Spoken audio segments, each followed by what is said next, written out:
Hello, everyone. Welcome. I'm Dan McDermott. This is Google Plus Week, our unofficial look at the world's coolest social network. It's our last show of 2011, so we'll be talking about all of the great developments that resulted in this wonderful place that we now call home. But first, I want to talk about what Mike Elgin, a famous Google Plus poster, is referring to as Fingergate. It brings up a lot of issues, and it's a pretty neat story, pretty interesting story involving censorship and who decides and all those sorts of things. So first of all, let me welcome the folks in our Google Hangout. Folks, I appreciate you joining us today. We've got a number of folks here who are regulars to the program. So first of all, let me do a brief synopsis here of kind of, and you folks can correct me if I'm wrong, but in a nutshell, MG Siegler, I'm a fan, a very famous writer for TechCrunch, posted a picture showing his middle finger as his profile picture on Google+. And then he noticed it got deleted. So, being MG, he posted it again. And it got deleted again. And then he posted, but that time, then he got a notice saying that it was deemed to be inappropriate. Didn't meet the terms of service agreement for your main profile picture. Now then, some other folks said that this was ridiculous. TechCrunch, Alexia, I'm sorry. She posted on TechCrunch that this is ridiculous, censorship. And then some other folks, Mike Elgin, questioned whether this made sense. Jeff Jarvis questioned it. A lot of big folks are weighing in. And when I first heard about it, I thought, well, actually, I agreed with Google's decision because you're talking about the main profile picture, which shows up in search results. If someone, it's not about who you circle, if you circle MG or not. If you circled me but not Siegler, then if I shared one of his posts, which I think I have before, then it would show up in your stream. And the middle finger is pretty universally offensive in a lot of cultures. And the test is if I went to a coffee shop or a bar or a bookstore and went up to some random person and gave, picked the finger, they would probably be offended and I'd probably get hit because I'm 5'7". So then Tom Anderson, co-founder of MySpace, weighed in and with a really interesting post about it that MG Siegler, he checked with MG first, but really interesting post saying basically he doesn't want to see Google Plus become a cesspool because those of us who love it so much realize that Google Plus is sort of a higher level. I don't know if you call it a social network as much as a mutual blog.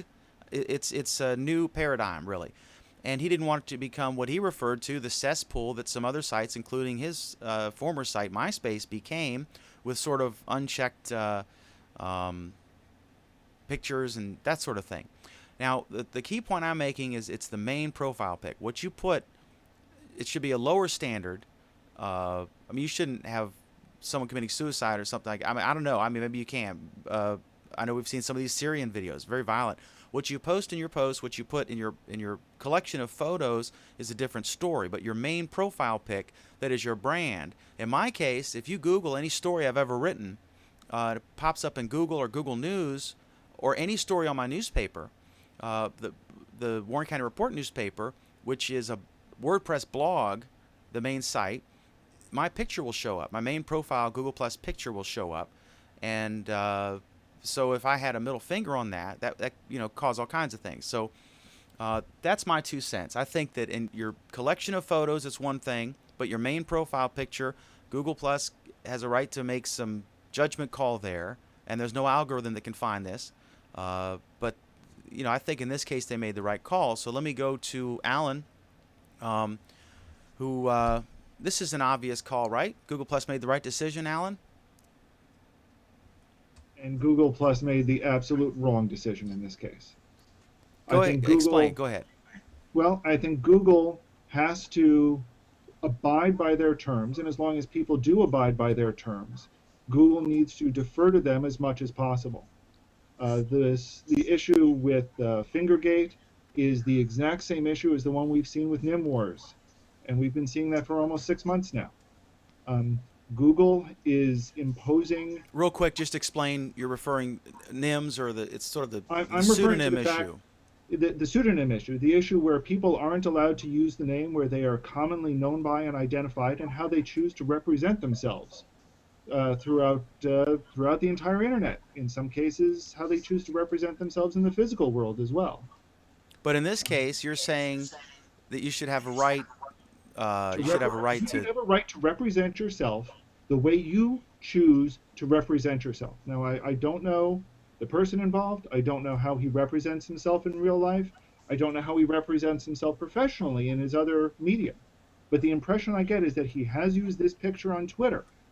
So presumably he does use this in a number of other places. And Facebook, I think. Presumably, this is how he chooses to represent himself in the physical world. And it is Google's almost responsibility to let people represent themselves the way they choose to represent themselves everywhere else. A picture of your genitals, for example. No problem. A picture of your genitals has an issue. And in that specific case, it clearly violates Google's what they call their policy content, their user content and conduct policy. So if it violates the policy, they should take it down. If it violates the policy, then there are serious. Then it's a legitimate reason why they would want to take it down. They've stated the policy up front. The problem is something like a rude gesture or something like a pseudonym falls into a very fuzzy area where it comes to their policy. In some cases, it may mean the policy needs to be changed to clear things up.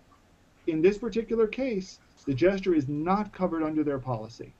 Well, apparently it is. If they took it down and referenced him to the policy, it said objectionable content, and that's a subjective criteria, right? Well, but here's the thing. Objectionable content is not in violation of their policy. It is. They sent him a note saying that It's this not. violated. Dan, I've looked through the policy for the past 2 days.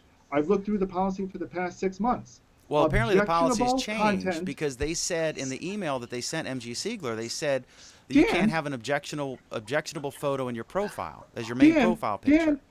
Dan, they've been telling people that they couldn't use the name they're known by, and then referred them to the name policy, and there's nothing in the name policy that says it. Google lies through their teeth when it comes to. But I don't want to be too analogous. I want to address the actual facts in this case. He got an email saying, MG Siegler got an email from Google Plus the second time that he put it up, and when they took it down for the second time, and the email said that this was objectionable and violated their, I guess, sudden policy shift. I mean, obviously they can change the policy. Well, they can change the policy. So you agree there are certain things that are allowed. It's where you draw the line. You don't think they drew the line in the right place, because you're saying it's two things. One is I don't think they drew the line in the right place, and two, I think they are not following their own policy. Now, Mike Elgin, I was chatting on his comment stream. We were talking back and forth. He brought up a great point. That what would you call offensive? Would you say these things should be banned, or for your profile pic? That's all we're talking about here is the main profile pic. And that's part of the problem. And that's part of the problem. Well, what he said, he listed several things. Let me skip right to this. You want to know what I find the most offensive? I find censorship offensive. But you agree that genitals are okay to censor. It's just it's just where the line was drawn. I didn't say that. No. You think I should be able to have a picture of a horse's thing as my main profile pic because I would choose to represent myself? Well, here's the problem. The current policy. I'm trying to use all these. But here's the question. Okay, if we're talking genitals, are we talking genitals in a fashion that is sexually explicit or sexually or biological? I mean, I think that's a stretch. I think it's not a stretch, Dan, because that goes right to another issue that's been hot on Google Plus for the past couple of weeks, and that's that a number of photographers who are taking art photos are discovering that their art photos are being pulled down. I guess they're trying to determine, just like they did with maybe the pseudonym thing is a good analogy in that they started with one statement and then they weren't really going with it and they changed it and it morphed and became a much more tolerant situation than it was initially. Let me get Bruce in here. Bruce, what do you think? I mean, does this...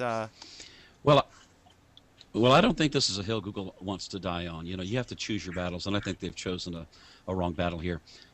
There's a couple words that I'm thinking about. One is propriety, and the other one is a word that you don't hear very much anymore, prurient. And I think if somebody, I agree with Alan, it's not wise for somebody, if they're trying to brand themselves, to brand themselves that way. I mean, I don't think that's really effective. But if they choose to do that, and you know, as obviously that I've been involved in ministry for a long time, and when I started pastoring in 1976, uh, there were certain criteria that were considered really offensive. But nowadays, I mean, especially, I mean, okay, he's not even looking. If he would have been looking in the face of the camera and kind of up yours like that, but he's looking off to the side, and it's just kind of ho hum.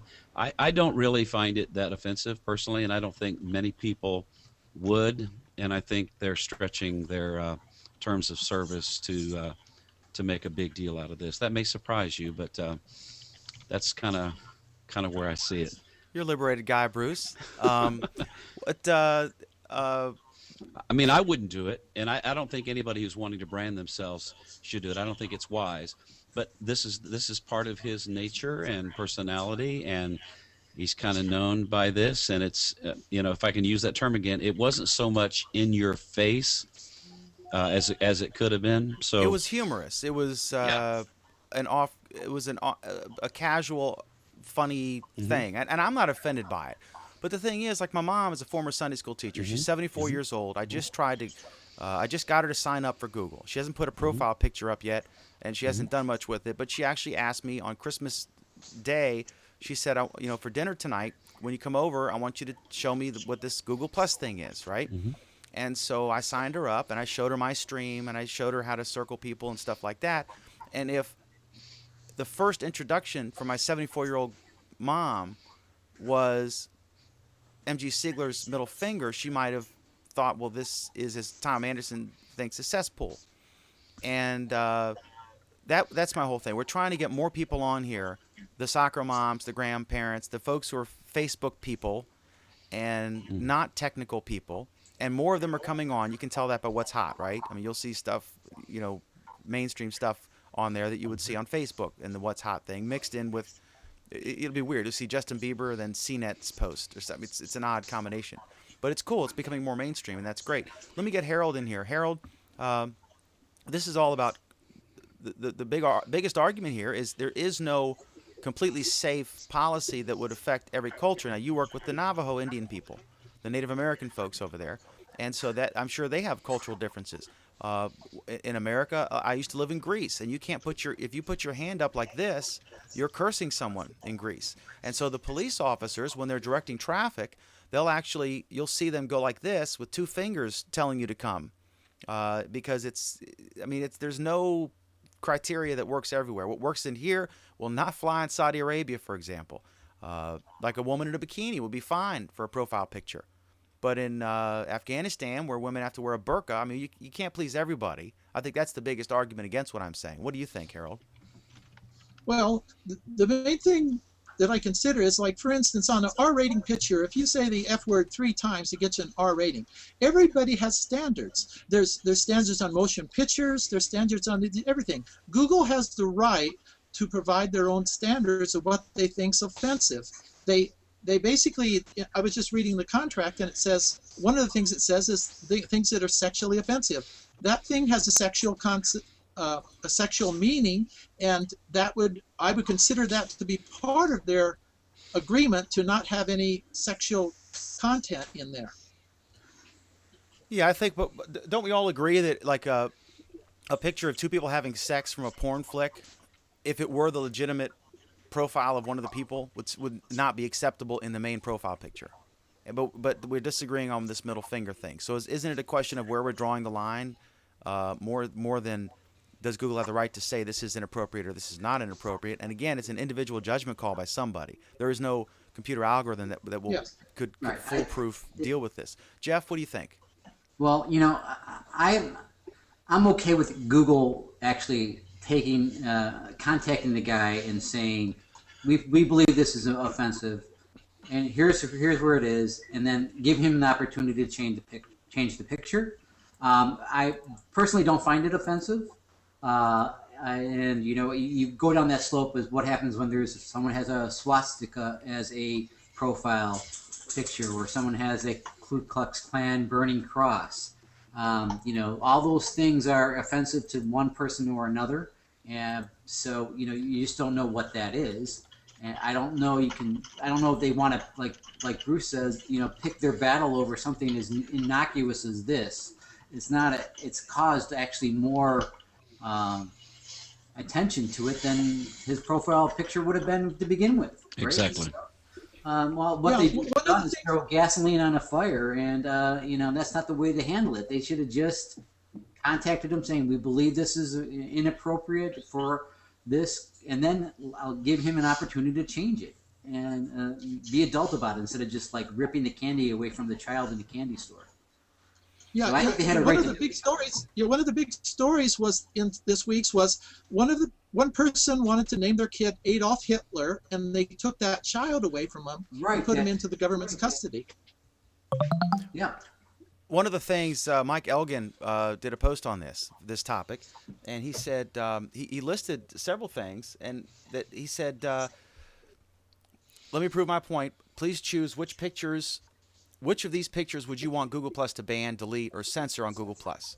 Middle finger, OK sign, thumbs up, a woman in a bikini, a woman in bra and panties, woman in panties with no bra, homosexuals kissing, homosexuals holding hands, explicit homosexual sex, a dying person, a dead person, a horribly mutilated dead person, a dead child, Holocaust photos, cartoons of the Prophet Muhammad, a man with no shirt on, a picture of bin Laden as a profile picture, picture of the World Trade Center attack as a profile picture, picture of Satan." He's got a point, right? Where do you draw the line? Now, some of these obviously explicit sex, clearly inappropriate. Middle finger, judgment call. I think they made the right judgment, but I could see other people obviously disagreeing with me. Yeah, no, I still kind of I think they have a right to do it. I think the way they handled it was incorrect, but I think again they picked the wrong battle to do this on, and that picture is not. It's very nonchalant. I don't think it's something that was in your like you said in your face. It I was wonder if very it was some young engine or some. I don't know if I hope the person knew who he was dealing with, and I hope they realized that this wasn't going to be. Um, he wasn't going to go down quietly. yeah exactly. But anyway, are we good on this, or anybody got any last thoughts on this on Well, one Fingergate? one last humorous thought. One of my claims to fame is that I have long toes, and we were camping in a pop-up camper one time in the Smoky Mountains, and I don't know, I was 10, 11, 12 years old when I discovered that I could flip a bird with my toes. So in reality, we could be talking about toegate here instead of fingergate. I think it's much ado about nothing. A lot of people going on Google Plus wouldn't even know who MG Siegler is. I don't think it was so much in your face. I know what you're saying about the slippery slope, and I think they do have to draw the line somewhere. But I think, and who knows? Maybe could it possibly be that MJ Siegler did this on purpose, and Google did this on purpose, and we're talking about it tonight? Yeah, we're talking about it. Everyone's talking about it. Uh, the Yeah, remember the main right. Tom Anderson from MySpace, when he put his post up critical of MG Siegler, started out like, "MG, are you seriously upset at this?" In the comments, Tom Anderson actually said, "Hey everybody, I'd appreciate it if you could tweet this to Tech Meme, so that his post could get hopefully on Tech Meme." I don't know if it did or not, but that was pretty funny. Um, but so yeah, everyone. I mean, this is good for everybody because it's a good discussion. It's an honest thing you can debate on. It's also it's interesting. All these folks are getting all this attention. I mean, we're covering it. Everyone's covering it because it's not a black or white thing. It's not an easy answer, I don't think. But anyway, okay. So, Alan, what should we hit next? Uh, I guess the let me ask everyone here. We're talking kind of a year in review thing. When did you? Let me start with Alan, and let's go down the line and just chime in. I first heard about Google Plus, I think, when TechCrunch posted a screenshot, and what was it called then? It wasn't even circles yet. It was called loops or something crazy, and they posted a screenshot that someone had sent leaked to them, and then I think Next Web posted, leaked that a new social network was coming. It was going to be called Circles, so they kind of got it right. And Google vehemently denied it and apparently berated them, like, how dare you make this stuff up? This is nonsense. And then 2 months later, introducing Google Plus with Circles. So you can't blame the PR people. When did you first hear about this? If you can remember that far back. It's only. Oh, I remember it quite vividly. I first heard about it the day that they introduced it into the by invite only category. I saw it. I heard about it. I immediately recognized its privacy potentials. I sent a message to all of my friends who work at Google. I said, "How do I get in?" And all of them said, "Well, if we ever get an invite, we'll let you know." Somehow I finagled one from somebody else, and I was on the first day that it was publicly acknowledged. Yeah. What about you, Anthony? When did you first hear about this, Anthony Klauser? I don't know when I first heard about it, but I do know I had a friend that got an invite on the very first day, and he asked me if I wanted to be invited to it. And after the entire Google Buzz and Google Wave fiascos, I'm like, I really don't care that much. But the second day, he got me an invite, and I joined, and I was pretty impressed with it from day one. So Let me ask Bruce. How'd you first hear about it? And let me take it to the next step. How is when you first heard about it? What did you think, Bruce? And how is that impression of, like, my impression has changed dramatically. I thought it was just another social network when I first heard about it, and then I got into it, and I'm still not exactly sure. But now I'm thinking, the last couple of days, I've sort of think about it as almost like a community blog network more than a social network. What do you think, Bruce? Yeah. I first started hearing some of the rumors about what might be coming in the area of social media with Google, watching shows like This Week in Tech, This Week in Google, and so forth. And then, like Alan and Anthony, I was able to get an invite during the first week. I'm kind of a early adopter, and I like a lot of the other Google products. I've been a Gmail user, Google Documents, Calendar. I like sharing my calendar with my wife and things like that. So even with the failures of Wave and Buzz, I was willing to give it another shot. And since the first week I've been doing it, and I've enjoyed it. It's just another place to hang your hat. I think you got to stake out your territory. These are pioneer days in the Google Plus. And if you don't go west, young man, and drive a stake in the ground and carve out your place, you're going to be late to the party. So, Harold Carey Jr., you've been on here for quite a while. You were one of the folks instrumental in the longest hangout ever. Up till that point, I'm sure someone will beat you down the road. But how has your opinion changed of when we first saw Google Plus, and what you think of it now? Well, it just keeps getting increasing. It has more features. When I thought like everybody else that it was going to be a competitor with Facebook, and now I see that it's basically part of the whole Google plan to like take over the universe, I guess you'd say, but to integrate everything together. I heard about it, like you said. I have a Google alert. Anything Google pops up to my Google alerts, and this article that I just put up is the very first date that they announced the Hangouts was July 8th. That you could start signing up for it. And when I saw this, I kept trying to get people to give me an invite, and I finally got one. And then as soon as I found the very first Hangout, I've been in Hangouts about every day since then.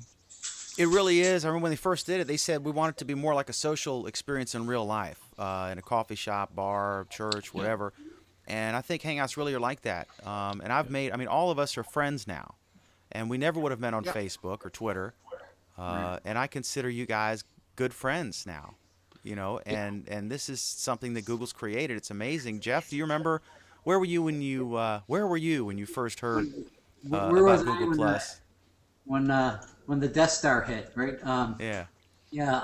I actually didn't know about Google Plus through the invite. I knew when it went public, and then I decided I'd check it out because I'm probably the latest adopter of all you guys here. And what I liked about it was that it was more technical in the beginning. It's kind of getting a little more diluted now. I hate to say it, but there's a lot more, pictures of cats and cats with pumpkin pies. My personal favorite. Um, Animated so gifs. it's kind of like, and some people like post every music video in the world out there. So it's shifting a little bit more, but like you said, I have met more people through this environment than I could ever meet through Facebook. I already know all my friends in Facebook. I still have a Facebook account, but I definitely like this so much better. The Hangouts are the thing for me, and I'm moving forward with it, and Yeah, I'm enjoying all the people I'm meeting. So it's perfect. I think that I think Google Plus is the best to meet new people. I think Facebook is great to correspond with your existing friends, Right. mainly because they're all on here. And I think there's an article in the last couple of days that they're kind of reaching the saturation point where about 75% of the whole country is on there. And if you take out people who don't have a computer or are incarcerated, I mean, there's not too many people left who don't have an account. Bruce, you had a quick comment, and then I want to throw it to Oleg. Yeah, I was at a coffee house last night. This guy, Brandon Crocker is his name. He's a singer, songwriter from Atlanta. And he was doing a gig at the Muse Coffee Company. I brought my laptop. I brought my Logitech Pro 9000, my C910. And I fired up some other software for doing multi-camera shoots. And I fired up a Hangout. Now, I'm up in front, and I'm streaming this live. I made it public. People are coming in. They're chatting. And people behind me had never – some of them were seeing Hangout for the very first time. They couldn't believe what they were saying. So it was a great way to spread the brand for the Muse Coffee Company and on the Enterprise Drive in Lyndhurst. It was a great opportunity to expand the brand for Brandon Crocker, putting up his Facebook page, his MySpace page. It was just really a lot of fun. And I had my 11-year-old granddaughter with me, and it was really great. So, Yeah, I it's an think amazing experience. And do you find that, Bruce, that it's am I right that Facebook is good for keeping in touch with people you know, but it's not a great way to meet people? Whereas Google Plus is totally conducive to that. exactly. I think 100% agree. The You have to use Hangouts kind of like- are a killer app, but the real killer app isn't an app at all. It's the ability to meet new people who share whatever your niche is, Well, and be able to interact with them through all the different tools here and shared interests. Go ahead, Jeff. yeah, I was going to say, it's kind of like Google Plus is like taking the Twitter and Facebook and kind of putting them together. Where Twitter, you can kind of find out who you want to be your friend or follow somebody, and then get to know their posts, and then get to know them, possibly add them to Facebook. Whereas with Google Plus, it's kind of all right there. That stream is all right there. You can see the person. You can click on it. You can do a hangout with them, and then if you want to add them to your circle, that's perfect. It's kind of like a combination of the two in a strange sort of way. It's an evolutionary thing. I think it's the best of all of them. And some of the key decisions they made early on, of course, Hangouts were just some crazy idea from Sergey, but some of the decisions to allow unlimited length posts, to allow you to edit your post afterward, just some of the things that they did that were just a judgment call either way. They've made some dumb decisions, but they've made some really killer decisions. And go ahead. It's more than just a judgment call. A lot of the things, when you look at what they did and how they were doing it, were showing their great attention to detail and how they were trying very hard, not just to think about, well, what are we allowing or not allowing by doing this, but what does it mean? And what does that mean? And what does that mean? So if you look at some of the decisions that they made and how those have cascaded down over time, you'll find you go back and you look and you go, that really was a pretty clever idea that they did from the beginning. Hangouts are one example of that.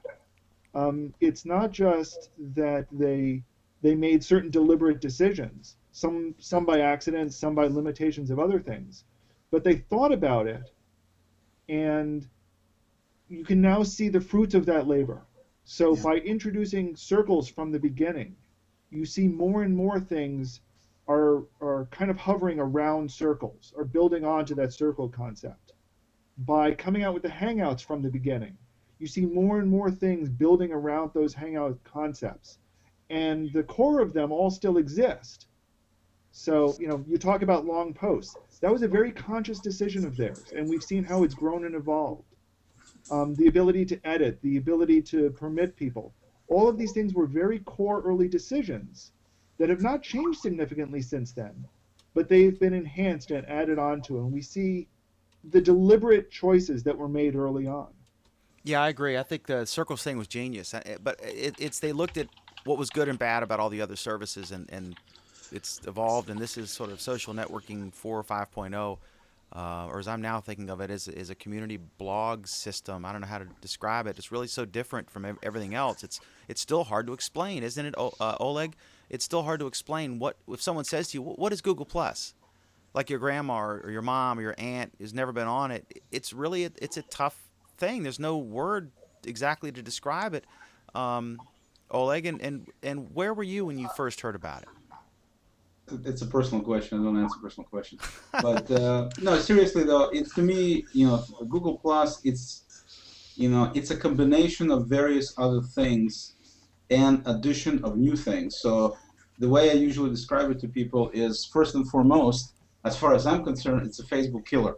So whatever you're doing on Facebook with your friends, whoever, to me, you can do much, much better in terms of that on Google Plus. The only drawback is if all of your friends that are on Facebook are not on Google Plus yet, then obviously you need to do some work with them to get them here. But it's not a question that, the way everybody describes it, including you guys, no disrespect intended, is like, okay, well, Facebook is good for this, but Google Plus is good for that. To me, I can easily, I did replace Facebook completely because they have nothing to offer to me that I want that I'm not getting on Google Plus. But Oleg, the big thing is everyone isn't on this service yet. I understand that. That's the big for most people, especially young people. They can't replace Facebook yet because 80% of their friends aren't on Google Plus. It's the same. It's the same story as was before with MySpace. You could make the same comment when Facebook was coming up that there's so many people on Facebook. I mean, on MySpace, there's all this music and musicians going there, and all the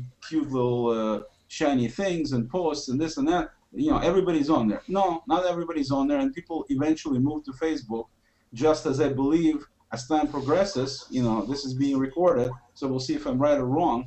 Coming into the future, I think we will see migration in bigger numbers coming into Google Plus as more and more people find out. Just as Bruce was indicating a few minutes ago, he said there at the coffee shop, and people were basically amazed. They've never seen anything like that.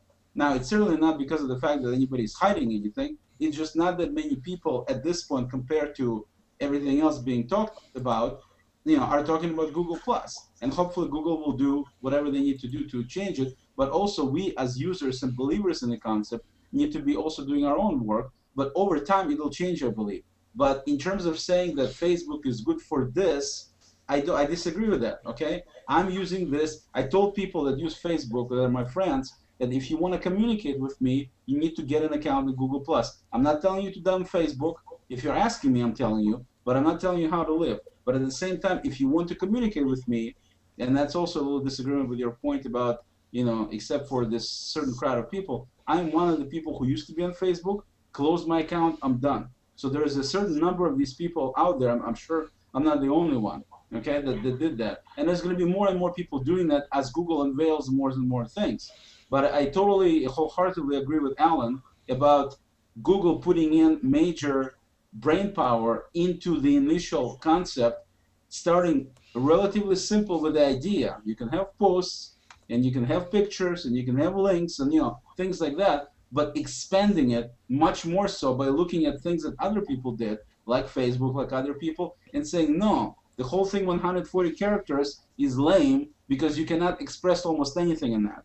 And when people start taking whatever they do on Twitter and compacting it so they can put more in there, it becomes A, unreadable, and B, almost hard to understand for people who don't know that particular lingo or those particular abbreviations. But it clearly indicates that that amount of space is not sufficient. If I want to tell somebody that on my way to a meeting, yeah, Twitter would be fine. But for any kind of thought ejection, any more than that, it's not good enough. So forget that. It would be interesting. Wouldn't it be interesting to create a clone of Twitter as an experiment, right? A nonprofit experiment, because they'd sue you otherwise. You'd probably sue you anyway.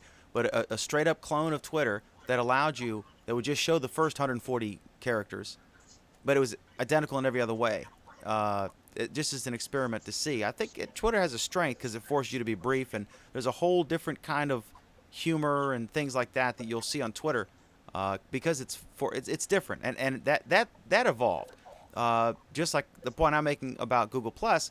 I mean, they didn't, and I've said this before. They did not plan to help overthrow Egypt when they started Twitter, but it's evolved and grown. How do you when do you remember when you first heard about Google Plus and As what you soon as thought I it was heard going to about be Google and what Plus, you've since discovered it is? Tell me how that changed. yeah, I first I heard about Google Plus literally the day that it came out.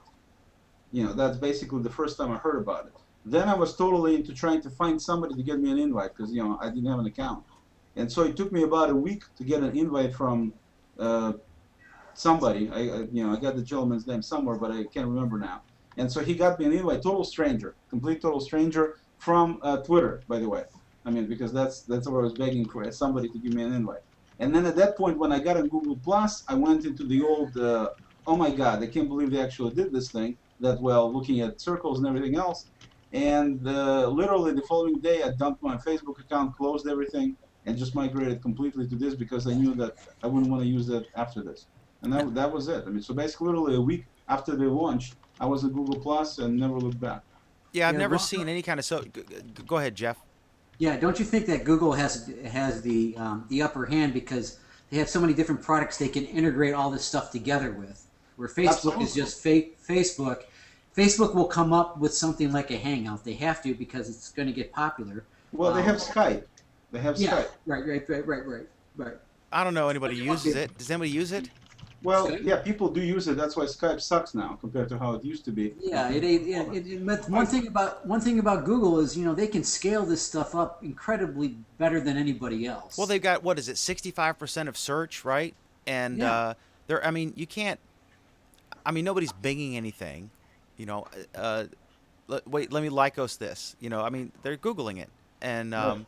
it's in your face. And that little red box at the top. That's so big. That's such an impact, especially and as the Chrome browser becomes more prevalent, and the Android phone where it automatically uploads all your pictures for free Exactly. to Google Plus. I mean, they're the tortoise, right? They're not the hare, but in the end, it may emerge as a Facebook killer or I don't know. We'll see. To be I announced. think, You made a comment a moment ago saying that the ball isn't that Google's got the advantage over Facebook. I'm not entirely sure that's true. Why? It basically means there are two completely different approaches to how the platform is going to evolve. The Facebook model is the best way I can do it. It's kind of like the Microsoft way of doing things. They're going to provide a core. They're going to make it the best core that they can, and then they're going to rely on everyone else to fill in the gaps, to provide the applications that people are going to use. And that's worked immensely well for Facebook. Facebook, for a lot of people, yeah, it's kind of the social network, but really what they use it for is to play games on. For a Okay. lot of people, Facebook is a gaming network. You know my opinion on Facebook games. Let's not go there. Yeah. But underlying that idea is the fact that Facebook provides the login while everyone else provides the value added. And that's what Facebook has gotten really, really good at, and they're getting better at it even. Google took a completely different approach. Google's approach is basically, we're going to give this to you, and we're going to give you just about everything else. So if you're using this, or you're using Google Mail, or you're using Google Docs, or you're using Google Calendar, or any one of a bunch of other Google products, YouTube's going to be big. If you're using any of these things, we're going to get you all under one big umbrella, and we're going to make them all work together so well that you're going to want to keep using it. We're going to give you an advantage to using us because you're using all of our other products. The downside to that is they're not making the experience as good for these other things. So a lot of developers are still saying, hey, when do we get to do stuff? When do we get to plug into Google Plus? And Okay. Google's answer is, we'll get to it. But let's look at it a little differently. So you're saying games are much, much better on Facebook than on Google Plus. Is that what I'm hearing you say? No, I mean, Okay. what I'm saying is the You're saying the approach to gaming how experience is the, bigger. the the approach to how they're doing the integration is completely different. Right. Google is saying we're going to integrate Google Plus with everything else in Google. Facebook is saying we're going to integrate Facebook with everything else on the internet. Yeah, but I don't think that they'll be able to do it. The reason they're doing it with They're doing Spotify it. is Oleg, because they're doing it now. they're And doing Google it is with trying to, logins. and Google wants to do the same thing, but they're approaching it from the completely other angle. The only thing, Alan, that they've done is a bunch of people are saying use your Facebook login to log into our system. Yeah. I haven't seen, except for Spotify, where have you seen a tight integration of Facebook in terms of functionality with other prominent apps? Where? I'm seeing it more and more on news sites as a big first place. Washington Post is now really going there. I But absolutely, Spotify is the prime example. I can't stand that, and Spotify does I've their told, partner deal. I have several friends who are writers for the Washington Post, and like one in particular, she'll post up there, and I always bug her about it. I was like, I hate this app because I don't want the world to know what I'm reading or listening to, and I refuse to sign up for that. So I just copy, I copy, highlight, and then copy, and then right click in Chrome and say search Google for this title, and I can find it that way. I refuse to click through and sign up for that app. It's Right, nobody's right. business, you know.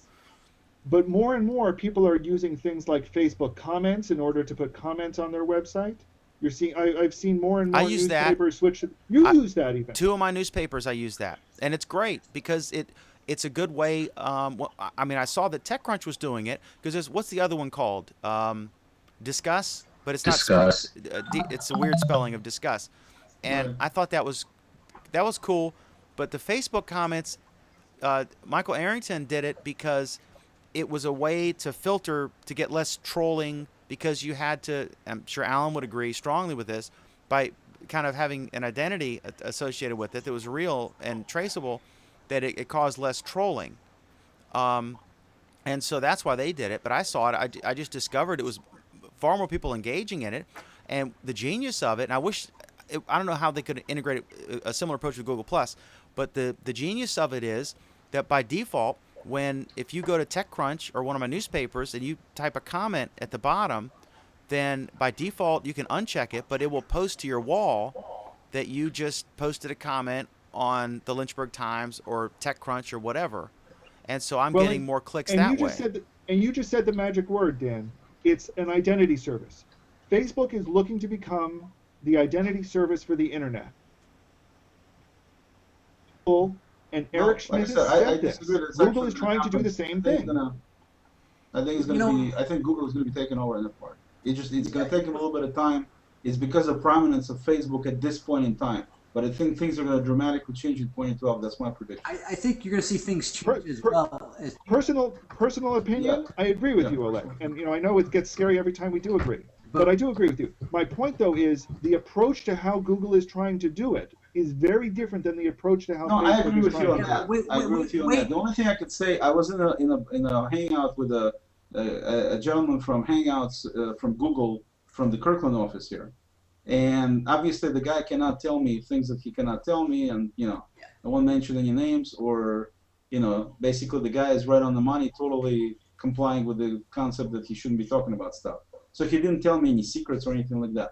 But at the same time, what he did tell me when we talked about APIs, the subject with antlers came up and all that kind of stuff. When we talked about APIs, we know how much you love the antlers. I know, almost as much as mustache. I'm going to. He did say that they need to tread carefully because they don't want this thing getting all totally screwed up because of the fact that they're so prominent, which of course Google is hugely prominent, no matter what anybody says.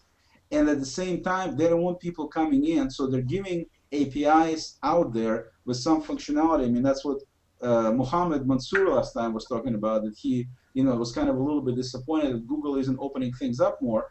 But from listening to this Google gentleman, I totally understand. They don't want people to come in and completely screw this thing up. As Tom Anderson pointed out, turn this into a cesspool. Okay? That's why they're going so slow. Not because they cannot, or because they're inept, or because they're incapable. It's just they want to make sure that this is a developing platform, and they don't want making changes, coming out with APIs, bunch of people coming in writing stuff, and then they come out with version 2.0 and saying, you know what, guys, it's now incompatible, and everybody's going, are you kidding me? After a year of development, you're now telling me all the APIs we used were no good? That's what they're trying to avoid. So They that's really why they're learned a opening it lot, up very haven't slowly. Oleg, haven't they learned a lot from the mistakes that Mark Zuckerberg has made? Like putting Totally. something Yeah, out exactly. without They made a thoroughly lot, testing they it. learn from their own mistakes too. But I'm just Yeah, saying but that's the reason they're going slow. But wait when Facebook goes public, and then they turn into a public company, and then they have to follow a different set of rules, and then they're going to be, it's going to be a totally different thing because they are going to have, more accountability. They're going to be a slower to adopt things. Stuff is I not. don't know about that. I mean, just because they need to do financials and disclose what they're doing financially, that but I doesn't think necessarily change what they're doing with technology. All right, let Yeah, me but bump they're our next two topics in here real quick. making 'Cause they're re- numbers, doing all that stuff, and it's going to change how they're going to be perceived. Let me bump our Right. next two topics in here because they're related on this wider adoption. And I agree with you guys. The only strength that Facebook has, in my opinion, I mean, they have a lot of cool features that Google Plus does and vice versa. But the key difference is everybody's on Facebook and not not. everybody is on Google Plus. But Again, that will I'm change not. next year. Facebook has first mover advantage. That's their advantage right Yeah. now. They're the incumbent, and this is the challenger. So Every- Paul every Allen. brand- Okay, Paul sorry. Allen came up with, he's saying that based on his estimate, it's really interesting. I don't want to get into all the details, but you should Google him. We're not talking about the co-founder of Microsoft, but it's a family, what is it? Just Google Plus Paul Allen, and you'll find it. He's the guy who does these stats. Really interesting. But he came up with a formula looking for certain surnames and the prevalence of them on Google Plus. So Paul Allen says that 625,000 people are signing up every day, and then he's saying that now we're at about 65 million users, and that he predicts that that's going to be 400,000 by the end of 2012. So that is all of a sudden then, I mean, at some point at some level you reach a tipping point. Like they say that to really to start on the road to fame, you have to have like 5,000 fans, and then you kind of reach that tipping point or whatever. And in this case, once I think Google Plus or Facebook's now at about 800,000, 800,000. No, it's millions. Yeah, it's millions, not thousands. About 800 million now. And Facebook. and he's saying Google Plus will be at 400 million. Yeah. Correct. I'm sorry, 400 million. So at some point you reach a tipping point where most of your friends are on Google Plus, and as more people discover it, and by then it'll be more advanced, and they'll have worked out some of these kinks. So yeah, we'll see. And then, we're still seeing these. Going. Say.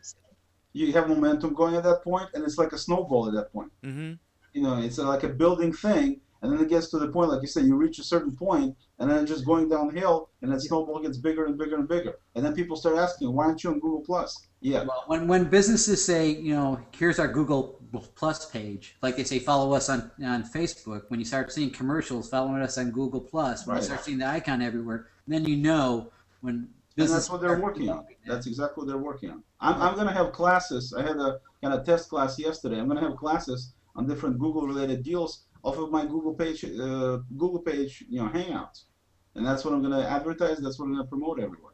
Like So that. I'm How sure did a that lot of go? You're using because we had Jens who's doing his class. It's called he's teaching foreign language, cool language classes, right? I think cool language classes, and he's teaching. He's starting with German, but he's got a unique approach, and that's in a previous episode we had him on. But that's neat. You're using this. I think your first one was using Google Docs, right? It was actually Google Apps. Okay, Google Apps for Business. Yeah. In general, yeah. Okay. It was. I attended. How did that go? Both you guys It were in there. went okay. It kind of started out a little bit, not too many people showed up, and then more and more showed up. And we talked about different things. I gave people some, tips on some things that most people may not know about or just haven't learned about it yet. And so actually I had very positive feedback from a few people. Somebody asked me today, the person who wasn't there, asked me when I'm going to publish the recorded version. I never recorded the thing. I wasn't planning to record it. So anyway, it went well. And like I said, beginning of the year, I'm going to start doing this off of my business page, my PCS business page, and do the Hangouts. And absolutely, I'm going to use it without any question. What we should do, Oleg, is sometime let's do this. Let's plan one, um, and I can start it, and we can do it on air, and I can just excuse myself or whatever, or participate if you want, but you can run it. But I can use the Hangout on air or use Wirecast to stream it or record it, whatever you want. That'd be interesting. Then you can have kind of a structured thing like we do for this program using a Hangout, and then you can have a recording, kind of a start, middle, finish. But that I'd be happy to do that. That'd be cool. Appreciate it. Thanks. Yeah, we'll take a look. I don't want to change subjects here. Okay.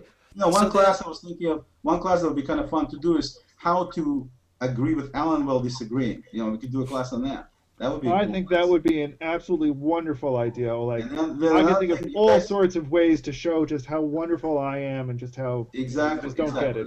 Then you heard about the fire on the Russian nuclear submarine. Yeah, get a fire. So because of those kind of events, I'm thinking maybe I should do a Russian class. Maybe I want to ask you real quick. I want to get to this article in PC Magazine that made me mad, but the guy had the guts to he responded in the thing and defended himself. But real quick, totally off topic. It's not. I wouldn't call it all hell's breaking loose, or is it? Give me a read, because you were born in Russia, and you're not a big Putin fan. Is this all BS, or is something happening over there? What's the deal? Because these protests and stuff, is it? It's a pretty corrupt society, right? Pretty corrupt government. The protests are real. The big question is, will Putin basically cave in a little bit, at least a little bit, or will he just do the usual deal and do what he was trained and born to do, which is put his foot down and say, okay, you guys played a little bit, now go home, or else. So because I'm from the Stalin camp, I'm with the latter. I think he's going to put his foot down once he gets back in there, and he doesn't really care about the fact that the U.S. is making waves. I mean, they were actually, arrogant enough to make some comments about civil rights abuses in America. I mean, that's the to change subjects like that. And so I don't think it's going to go anywhere. But I hope I'm wrong. But I don't think it's going to go anywhere in terms of taking him down with these protests that they have. Okay. Yeah, he'll control the media. Yeah. Okay, so it's not Zimbabwe, but it's not the USA either. It's somewhere in between. All right. We're still getting these articles. I just want to point this out. This thing, it was linked all over the place. Google Plus did this Muppet commercial, okay, which was cool. They're singing Under Pressure, and it was great to see the Muppets back, the two cranky guys who reminded me of two of my friends, who I won't name. You notice, though, on either end. You notice, and I was the one who stayed awake, you notice that the two cranky guys fell asleep in the Hangout.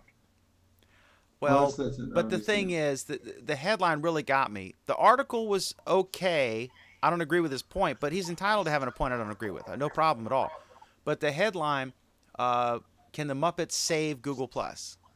And it's this SEO-oriented BS headlines that upset me, because this guy had not been on the service since he had not publicly posted since Halloween. And then he talked about how no one's using it, blah, blah, blah. And it's like, and then he came back with, well, I don't own an iPad, but I can still write about Apple's sales figures. So he responded to my post because I named him. And so did I. But that kind of stuff pisses me off because it's irresponsible. And obviously we're all fanboys of Google Plus, but we give them tough love sometimes when we think they screw up. But this is just misleading. It's just, but again, as we've said, I guess it's moot point, because next year is going to be the year that everybody realizes that it's cool, and they're going to be a major move up. That's for sure. Yeah, it's considered a Ron Paul campaign ad against Newt Gingrich. Yeah, it's a Chris Matizek is the guy's name. Yeah, totally moronic article. I mean, I don't know why you're giving him credit for article being okay, but you disagree. I mean, the guy has 47 followers. Did you see that?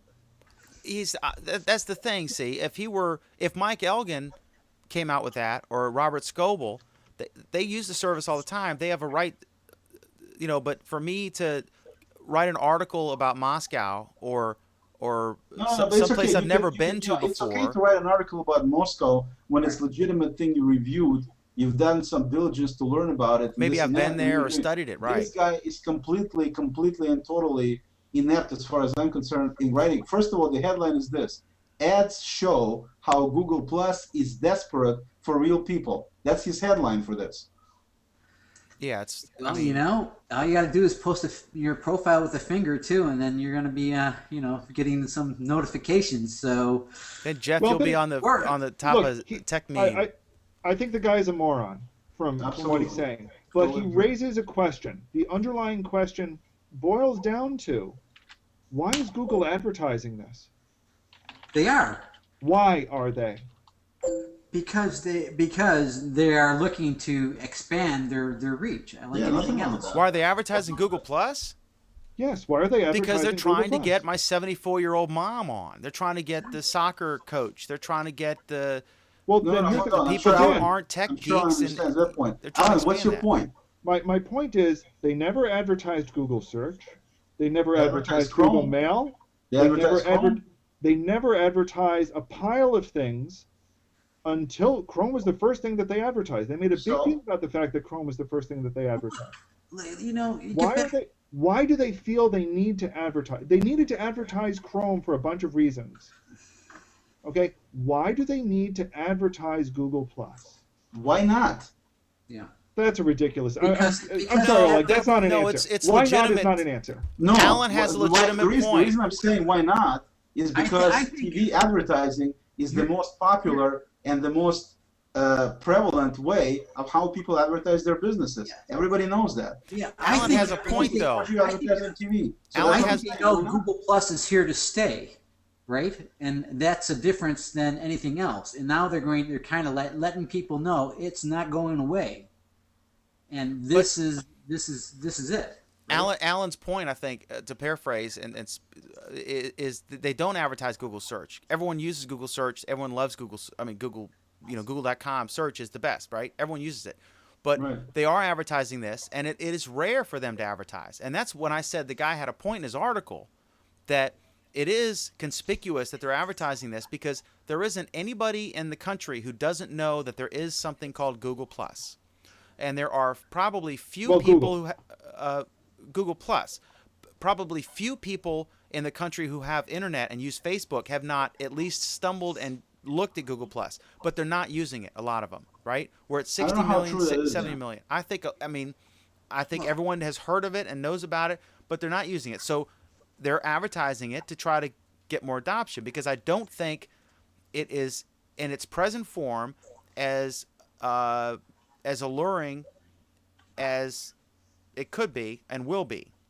I still don't think it is that appealing to some 19-year-old kid who's not a tech geek, but he uses Facebook, but he's not really on the computer all day like we are. I think it needs to work on that area. And so I think it's a legitimate point to say, gee, they're advertising this, but they're not advertising Google.com, they're not advertising Google Docs. No, but the guy on makes TV. comment that basically they're being quote unquote desperate for real people. That's where his- I have a problem. Well, and that's where I have an issue too.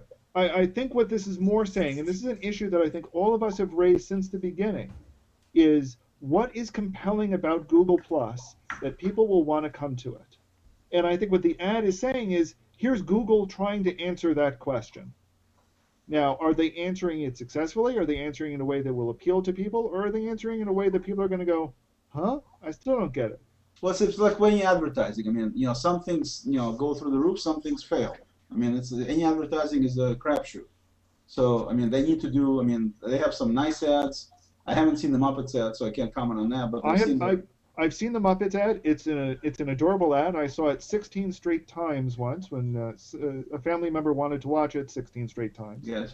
Probably someone who's not it's a old good enough to ad. be on Google Plus. They're Chromebooks ads. I wish they ran those on TV. Excellent ads. It's a The other it's a thing good ad. The problem with the Muppets ad is unless you really have a pretty good idea what Hangouts already are, you're not really going to get it. Yeah. Yeah, I agree with you. It was intriguing and it was cool to have the Muppets, but they're not really good at advertising. They're not good marketers and they're not spectacular, beautiful designers. They're engineers. Well, like any ad, usually when you do ads, you can either go for humor or you go for something outrageous to keep people engaged enough to remember it. Okay, so that's, I mean, all they were not trying to say anything more than that, that since Muppets are such a known entity, looking at all of a sudden Muppets being headliners or something, it'll make you remember it, if nothing else. But this illustrates my point that the ad it didn't really present Hangouts. But then how could you do that in 30 seconds? I mean, it showed Absolutely, them. they need to do more That's ads. the That's problem. all. Right, you need to do It more draws ads. your attention to it, and hopefully will generate more people to check it out.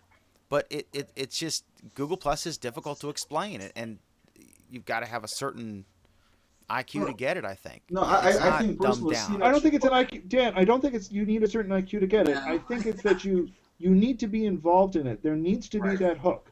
Hangouts are part of that hook. Hangout is the hook for me, actually. Right. Hangout is the hook. That's the thing. And like when I try to get my other buddies on Google Plus, they go, I only have so much time in my day to post stuff, and they're already on Facebook, and that's the challenge: is getting the people from this entity over to the next entity. Well, here's That's even the the better issue. question. Here's the better question. And I'm gonna, we asked earlier, how did all of us find out and get on Google Plus? The better question is, how did all of us find out and get on Facebook? Well, my friends told me about Facebook, right? Basically. Well, told you about it? How did, Yeah, I mean, it's been a while. I can't remember how I got on it. But it's more for, commuting, doing things with my friends, right? That's what it was for me, And I don't even, I no longer I post very rarely. I don't say, hey. Let's not talk about what we do with it now. To Right. be honest, that's not relevant. Dan, how did you find out about Facebook? Facebook. I found out about it when it wasn't available to the public yet. It was still just for college campuses because I used MySpace. I think I had, I don't know, I forget how many friends, thousands, and I used it a lot. And then I heard about this thing, and I wanted to get it, but I tried and you couldn't get on it. And then they opened it up to the public, and then I got into it. And I don't know. I mean, I use it, but I go on there maybe every couple days or every day. I guess I check and see. But now it's all convoluted, and you don't, unless someone sends me a straight up message. Yeah, hang on. I can't Again, I don't want to talk about what we do with that pile of garbage now. That's Okay, not the question. The okay, question is, and I'm almost afraid to ask Oleg. Yeah. But Oleg, how did you find out about Facebook? Basically, what happened was I was using Picasso to send photos to people, and I was happy with that. I didn't want to join any Facebooks or anything like that. And then when I started seeing things that people said, like us here, like us there, I saw that definitely they must have turned the tide in terms of how many people are there. So I kind of looked and saw that there are some people that I knew, and it was fairly easy to post pictures and share them. And that's how I got set up. I never was a heavy user or anything like that, but that was the reason that got me on Facebook. Right. So the issue really boils down to, what is it that Google is doing, needs to do, either in the product or as part of their word of mouth campaign or as part of the changes they need to make socially to get more people here? I think number one, they need to say, whatever you're doing on Facebook, you can do it better with us. That's one thing that message needs to get through. Number two is we also have some things that you're not going to find in Facebook that you can also find here. So come check it out. And I mean, that kind of a message. Well, but here's the thing. I think what all of us have said is basically we went to Facebook because there was something about Facebook that was appealing to us. Unavailable elsewhere. That was unavailable elsewhere. Excellent point. Okay? Google, that's what Google needs to nail on. I mean, I see what you're saying about saying, hey, whatever you do on Facebook, you can do with us. Right. I don't think Google needs to make that point at all. I think the point that the reason why I don't is because I think that'll be obvious when people get here. But no, but you got to get them there first. And that's what I think the point is. The point is you need to tell people up front, hey, you want to be on Google Plus because of Hangouts. You want to be on Google Plus because of Circles. You want to be on Google Plus because of these following reasons. And then when they get there, you can say, hey, those games you play, you can still play them. Oh, hey, those people you talk to, you can still talk to them. The more messages come out that, hey, Facebook has its own place and this has its own place, the more that kind of talk is going on, the less chances of people migrating. That's my feeling. Let me jump in real quick. The reason why I initially got on to check this out was the Hangouts, because I'm like Dan. I do a little show for this RV travel thing, and I was looking at a way to interview people, have multiple people, and bring them in. And we use the same product. We use Wirecast. And I was looking for something that would. I constantly looked because I looked at Uvu and Skype, group calling, all this stuff, and I just wanted to fine tune it. Once I found the Hangout and I saw the possibility of it, and then I got more involved in the posting aspect of it and the technical learning aspect. But Jeff, here's the deal. Here's where the problem is. The problem is this. Most people that I've heard from and talked to say, I don't want yet another place to post. Okay? So they're looking at this as they need to keep their Facebook, and they also want to, will have to do this, and they don't want to do it anymore. Okay? They're satisfied they can share their posts and their picture and their music on Facebook. They're done. They don't want to go post here and post there. Yeah, they're using Twitter as well, but they kind of integrate the things or whatever. So to me, it's very important to stop saying Facebook is good for this, and then you can also have these additional features here. They're not going to migrate. If you tell them, look, whatever you're doing on Facebook, you can do it here. Plus, you can do this, this, and that. Now you're talking. Now I can actually move without having the problem with using multiple services, which is what people do not want to do. But they're all doing the same thing. I mean, Google is doing the same thing. It is integrating all this stuff to a point, right? It's all you're going to be able to everything is going to be tied together. Android phones, all that stuff, everything YouTube is all going to have the same. It's doing it now, the same look and feel. You'll be able to, and then that experience is just going to be there. It'll just be Google. Right. Guys, let me switch here. Okay, another topic that very flattering, obviously. Larry Page has been named by Investors Business Daily as the CEO of the year, and I think that's interesting. So I wanted to take a quick look, and this kind of goes to our year in review thing. But there's a great post, and I've linked to it in the discussion in the Google Doc for this program from CMS Wire, CMS being content management system like a WordPress or Drupal, etc. But they looked back at Google in 2011, and the first thing was we found out that Eric Schmidt was going to take a new position and not be CEO. He's still there, and Larry Page, the co-founder with Sergey, took over as CEO, and then they sort of chasing Zuckerberg this time. They introduced the +1 button to kind of counter Facebook's like button, and then that took over, went all over the web. You can click +1 along with liking us on Facebook, and then they of course started a little social network called Google+. Then Chrome, the rise of Chrome, the browser has really been a game changer. Let's see, it's I forget, it's like 25-30% now. The rise of the Chromebook, and is a little inexpensive tablet that's cloud-based. Analytics, real-time, social, premium, better, faster, stronger. And someone, I can't remember, I'm embarrassed now because they might be watching, but someone made the point that Google's real strength is speed and efficiency. That's their real strength. And then search and social, they killed off death to content farms. They made it difficult when you type in a search, because Google searches is or was semi-broken sometimes. You can't, you would find more relevant ads sometimes in the ad results next to the search results. Sometimes I'll type in a search term and it's kind of tricky to figure out the right way to find it. And then you would find all these BS articles from ask.com or all these things. And sometimes you'll get a result you'll say like, how do you convert, how many tablespoons are in 16 ounces or whatever. And then you would find that question, ask.com, how many, and then you'd click there and it would say, be the first to answer this question. And it's like, I'm wasting my time. So it's not perfect yet. And I think they've admitted this. So they got rid of, or they downplayed the content farms. And then they got rid of a lot of stuff. They got rid of Buzz. They got rid of Aardvark, Google Desktop, FastFlip, Google Pack, Web Security, Image Labeler, Notebook, SideWiki, Subscribe Links, Google Labs, they got rid of that. So it's been a big year for Google, huge. And I'm just curious what your thoughts are. Let me go to Alan first, and then whoever else wants to chime in, Oleg and everybody else.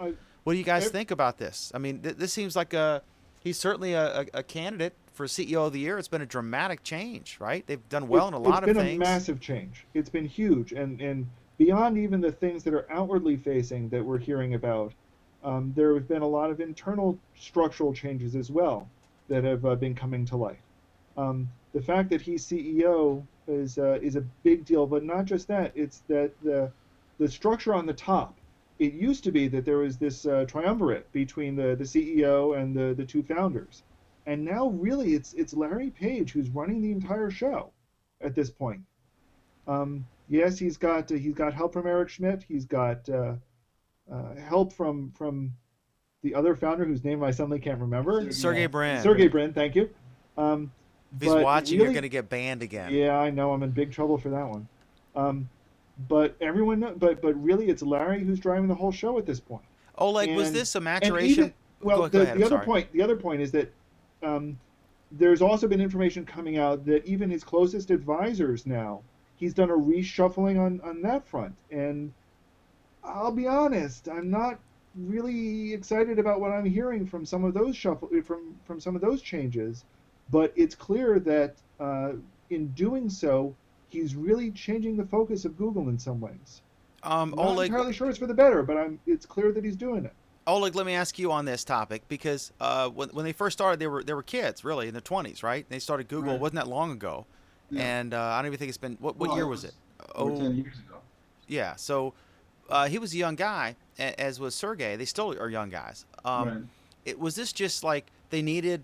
Was this, they didn't make the wrong choice with Eric Schmidt at all. They had tremendous success under Eric Schmidt. But maybe they were geniuses, but they were too youthful and didn't have the corporate experience yet. And so there was a match. They had to be put in the maturation chamber for a while, and now he's having a good year. And also, to be fair, a lot of these things had to have been in the works prior to Larry's succession. Exactly. You can argue, I would make a couple of points right now that, obviously would be controversial a little bit with some people and debatable, but there's a couple of things. Number one, Obama was named, he got Nobel Prize for Peace. So because somebody gives you something doesn't necessarily mean that you deserve it and you actually should have it. I mean, it's one of those type deals. Not that I want to talk about Obama here, just making a point. But in terms of him getting it, I do not look at him. In other words, I don't look at it necessarily as his accomplishment because, like you said, a lot of things were boiling there from before. That's number one. Number two, I don't believe that, whatever they had with Brin all of a sudden got dissipated just because he had a title change. I don't think any of that kind of stuff would change at all. I think they pretty much stuck to what they were doing before in terms of their relationship together and stuff like that. If you look at Schmidt, not that I want to diss the guy, but if you look at his tenure at Novell, he got clobbered and killed when he was running Novell. So to say that he all of a sudden became this genius who put together the Google thing to be as successful as it is also kind of a little bit of a stretch because I don't know how much he contributed compared to how much they contributed from their own point because of his past. Okay? Yeah, but Novell was an innovator and expensive and faced a lot of competition. That's a whole different thing. Center your shot, Oleg, please, because you're. I'm sorry. Center your shot a little bit. Just put your head in the center. There you go. I was saying that Novell had a 70% market share in the networking field when Microsoft came in and took their lunch, and that was under Eric Schmidt's governance. So to me, that example right there tells me that the Google success may not be as much his success as it was the boys basically doing what they wanted to do. Well, that's also he probably learned from his failures, which is the best lesson people use that argument all the time. Clearly, I've never seen it actually true in the tech industry. Final point I would make is that then Larry Page went to talk to Steve Jobs, may he rest in peace, and Steve Jobs told him, I mean, this was in Isaacson book, that they need to focus. They need to focus on what they're doing as opposed to be jumping into everything and being bad at nothing, as opposed to being good at something specific. And I think this conversation with Jobs, to me, in my opinion, was the turning point for Page to say we need to do something in the company, get rid of some of these things. Like, for example, Aardvark they just bought, and then a few months later they announced they're dumping it. They haven't even done anything with it.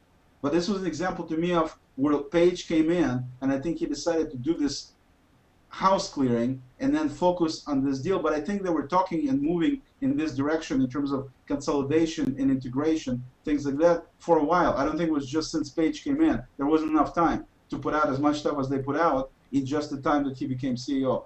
So I'm not saying he doesn't deserve the title necessarily, but I'm saying I think there's a lot of other things that are in play that we don't know about, and just looking at these different pieces, that's my opinion. Adam, over in Canada, what do you think? Does Larry Page, CEO of the year, well deserved? Definitely, 100%.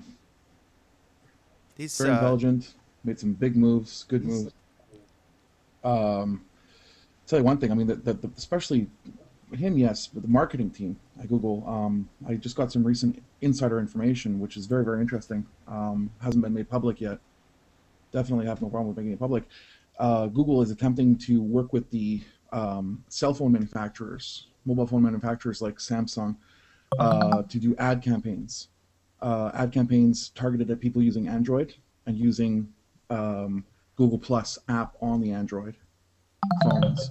So promoting Google Plus through the Android market, through the cell phone market, because they're doing so incredibly well with the sales in Android phones. Over 500,000 phones are activated per day on Android on average. So 700,000. Yeah. Now it's up to that. And so the best route for them, which is very smart for the marketing department, is to make Google Plus become an overnight success. Is just go to the mobile market and work with the commercials and the marketing campaigns that they're doing, and push the Google Plus app and the Hangouts and whatnot on Android, and get the word out through that. So, Adam, where were you, or tell me how you first heard about Google Plus? How I first heard about it, I received an invite, actually, back in, I think it was June or July, and that's how I heard about it. And then I did research first before I even accepted the invite. I researched to see what it was, and it sounded very interesting. So I took the invite, and there was not that many people that I knew, maybe 2 or 3 people at first, like personal friends from What outside drew the you site. in then, if it wasn't existing relationships? What sucked you in so quickly? Because you've adopted it, as we all have. I would say I like the format. The format was very simple to use, and I like the fact that they were expanding upon it every day. Like every day there was something new happening and a new feature, and they were very busy, which is I found very interesting. That attracted me, saying, well, it's not just something that they put out there like buzz or whatnot, where it just kind of goes downhill and nothing's really happening with it. This was actually something they were actively developing, and having me in, I guess, as a beta user before it became public, was an adventure, really. Just being a part of that and watching the growth, and then watching all the modifications being made, and I found that interesting. That's what kept me. Do you still use Facebook? No, I'm banned from Facebook. You banned. Oh my God, I'm sorry. I'm sorry. Of course, obviously, yeah. You do not use Facebook anymore. Although you were a power user. I guess so. Yeah.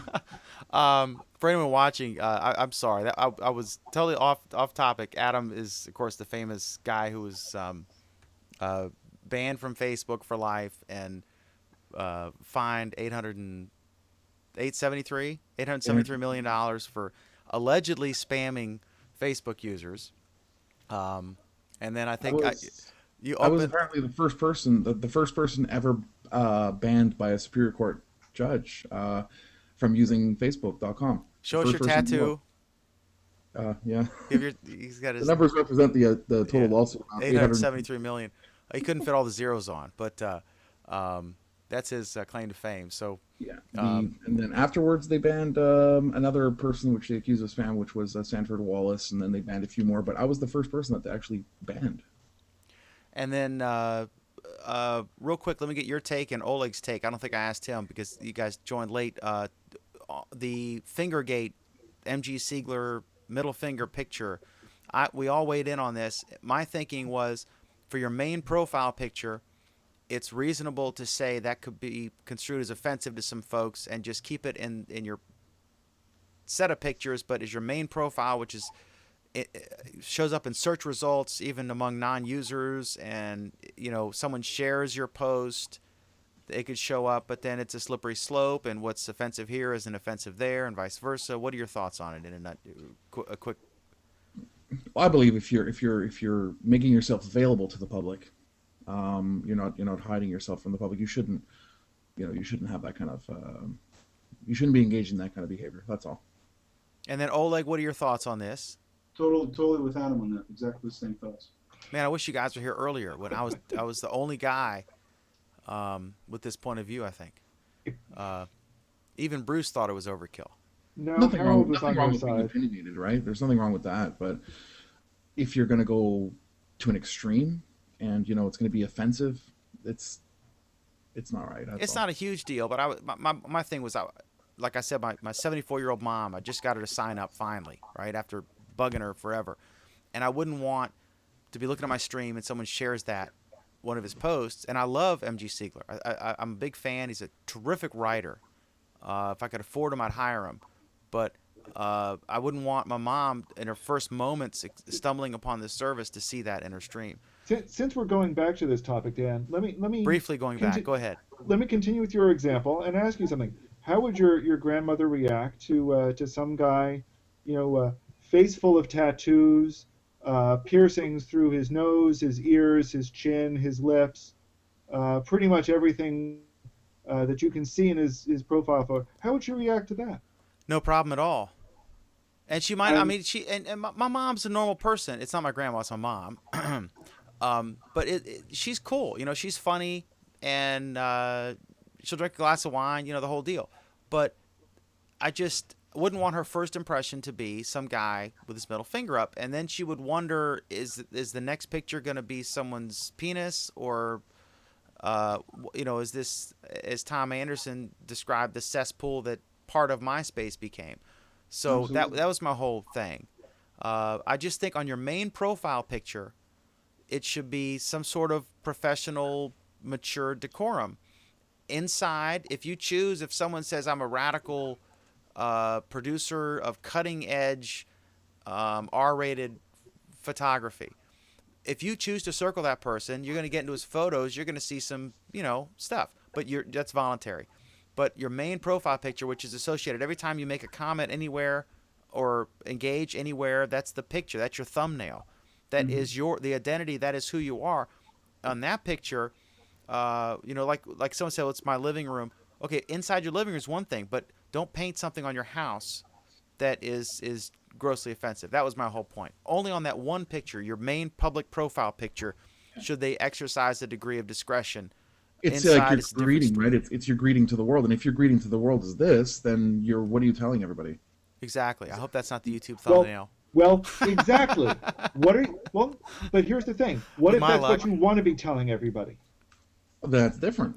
If that's really the message you want to portray. Apparently, that's what he wanted to portray. Well, is that what he says to someone who buys his works, or someone that puts him out there? That's what he has as his Twitter photo. That's what he has as photos elsewhere. And among his that's fans, the public you can persona that he wants to appreciate give. he is a sarcastic, sometimes irascible, but cutting-edge writer. He's a fantastic writer, very, very smart guy. I love his writing. But sometimes they go, push it a little too far. I don't know if he walks into his publisher's office and says, That's the thing. That's the example I used. If I went to a bar or coffee shop or church or whatever and stuck my middle finger up at somebody, I mean, Adam, you're a big guy. I'm 5'7". I would not emerge unscathed if I went into your living room and give you the middle finger. The bottom line is it's Google's policy. I mean, it's not what the guy wants or what anybody thinks. It's if their policy is that those kind of pictures shouldn't be there. It's the same thing with the pseudonyms. Exactly the same story. See, Dan, I'm not the only one who makes the connection. Exactly the same thing. No, there are two things here. Connection. And There are two as things Oleg here. points The out, first this is is- in fact Google's living room, and they can set the is. rules. It is. It's not Google's living room. It is. It's not Google's living room. It is. It might be Google's shopping mall, but it's not Google's living room. Well, all right. Who But owns your there Twitter are account? two issues. There are two issues here. The first is, does it violate their policy? And there's some question about that. The second is the policy correct? All It's right. up to them to decide, though, not up to this guy, whether the policy is correct or not. It is Whether really it violates boils or down to not is one also thing. up to them to decide, not to anybody else. Who It owns really your? boils down to one thing only, and it's just who's paying the bills for this to all happen. Is it Google or us? It's Google. So Yeah, the No, it's best thing is that fundamentally us. I well, mean, we're there they're so not that, I mean, monetizing this. This is all we're No, building just their make it real infrastructure up so simple. they No, can no, If it weren't monetize for it down Google, the you road. wouldn't be here right now. Okay, I mean it's a simple deal to look at. We're all playing with a loss leader still in beta, so who knows? Okay, who owns your Twitter account? There was this story. It was in the news. Yeah, Some guy, a prominent writer. got fired and he took a bunch of people with him. Yeah. Yeah, so he had actually more. I think I forget. It was a mobile phone site or something. And if someone can tell me the website while I'm figuring this, while I'm doing my little monologue here, but he was a popular writer like M.G. Siegler or Michael Arrington or whomever, and he worked for this company, for this website, and he developed a big Twitter following. Well, then he separated from the company. I don't know if he quit or got fired, whatever. It doesn't matter. But when he left, the company said that he should turn over his Twitter his access password information so they could take over his Twitter account. And to me, A, no, that's stupid. B, you should have written the contract if you wanted that ahead of time. And this illustrates that whole other point. It had social and technology in general, but specifically social media, is advancing much more rapidly than contract law is, and commonly written contract formats are advancing. So he left, but really the company itself, the website, had its own Twitter feed, and it was like most just an aggregation of all their posts in sequential order by date. And so whenever something would appear, it would show up there, and they had fewer followers than this guy did. But most of those followers, in my opinion, were following him personally, who happened to be working at Was this he company. doing this as part of his job? Is the question. Well, I mean, they encouraged him, and that is the central crux of this. But in the contract, it didn't say. I mean, does that mean that? I mean, Doesn't I matter. guess If somebody's hiring me to do a programming job and I work for a company to do it, the copyright is theirs, not mine. We don't have to have a contract stating so. It's automatic. I mean, that's just the way the law is. If you hire me to program for you, it's your code. You own the right.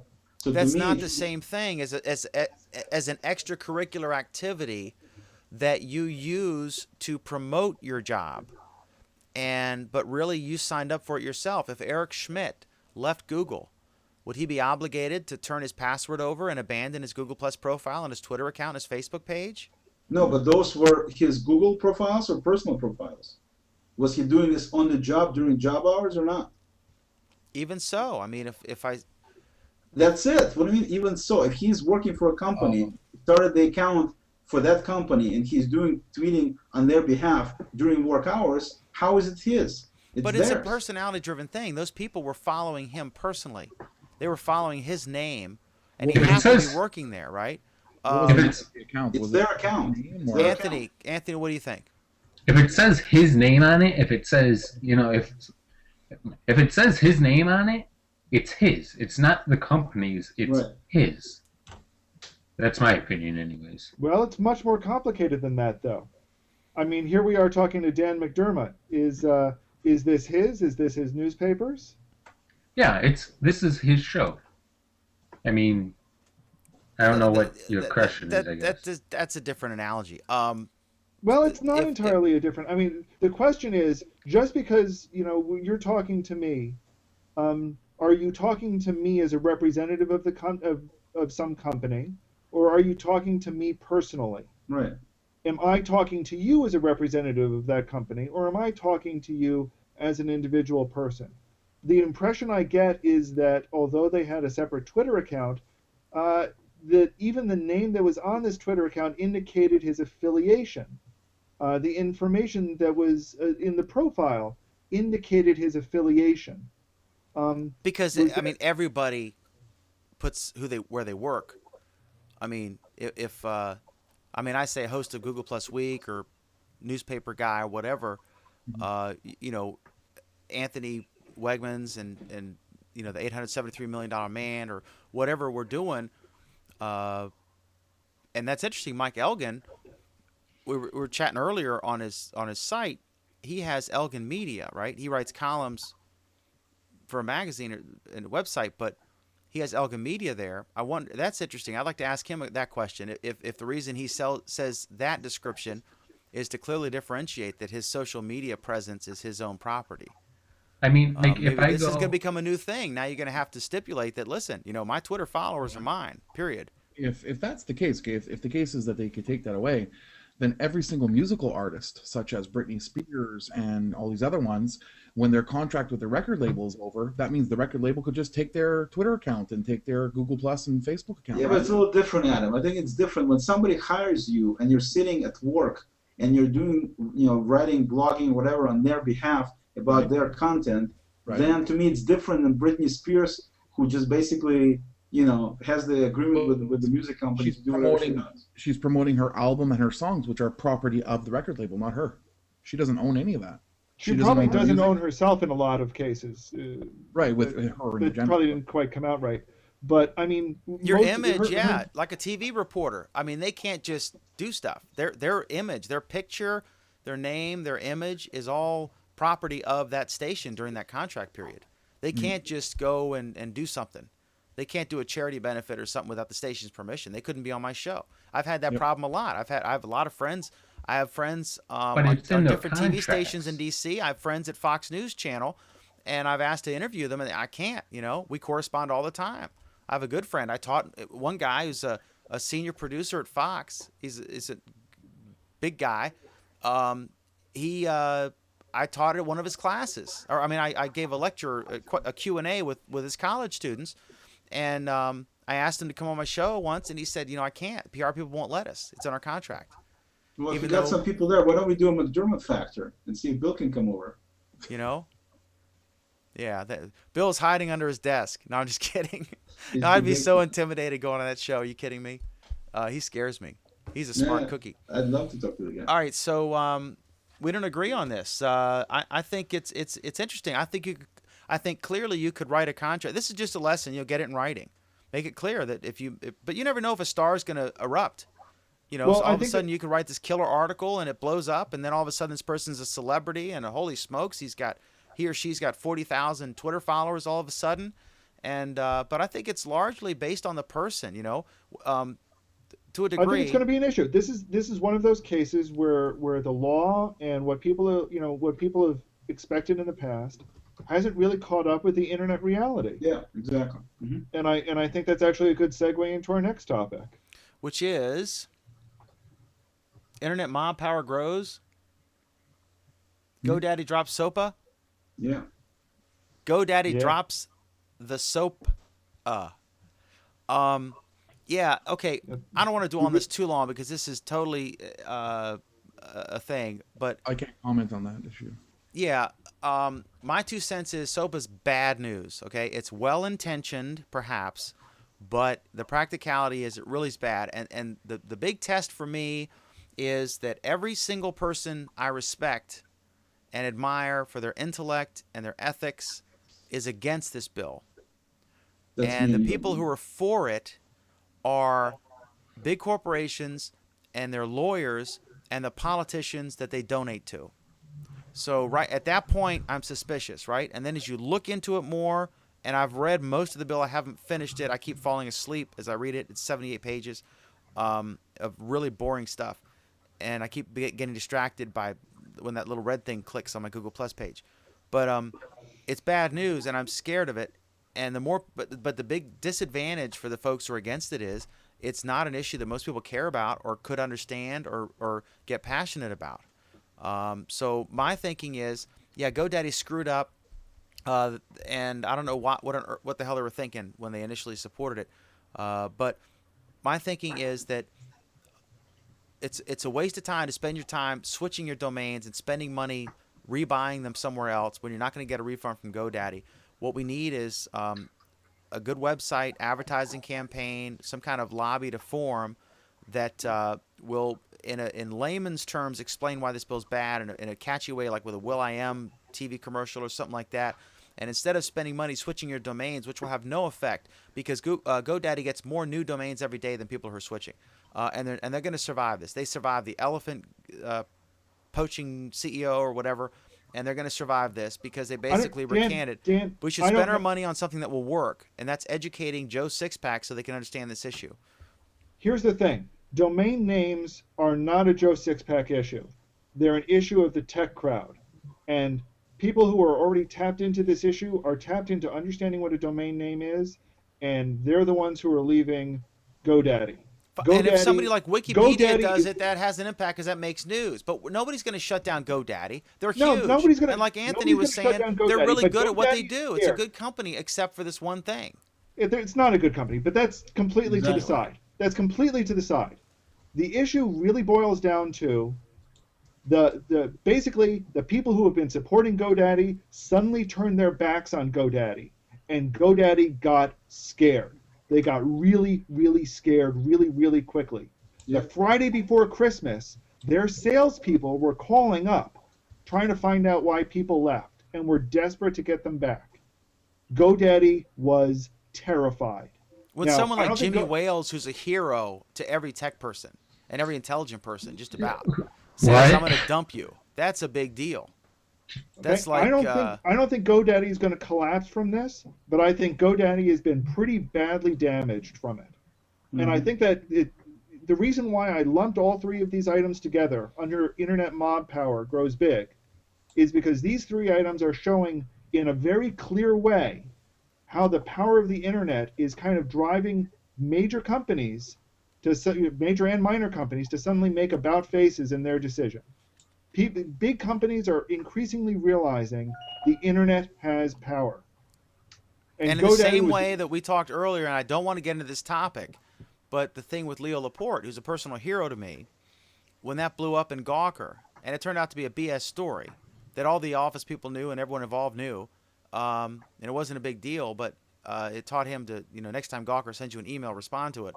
But it's sort of like the tech thing has arrived, right?